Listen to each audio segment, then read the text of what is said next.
Serão vindo 10 policiais militares do Batalhão de Fronteira, terão vindo também policiais da Cavalaria de Cascavel, além de reforços de efetivos da Rotan, também do 3º Batalhão. Ou seja, teremos um reforço, um total de 70 policiais a mais no dia a dia para atender a situação da Expobel e região. As pessoas têm que ter um certo cuidado também, manter seus veículos trancados, evitar locais ermos, estacionamentos irregulares, de preferência.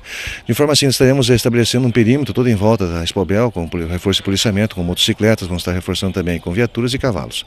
Além disso, estaremos dando atendimento total à cidade. O rádio de patrulhamento vai permanecer normal para atender a cidade, com o reforço das rotans que estão vindo das outras regiões para nos ajudar aqui. Vocês podem procurar os policiais para se orientar, como também para ligar para o 190 se houver algum problema externo.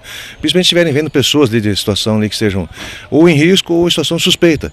Então, por favor, liguem no 190 e nos informem. De forma assim, encaminharemos lá provavelmente uma equipe ou a pé, se for dentro do perímetro da Expobel, e se for externo, uma viatura estará dentro do atendimento.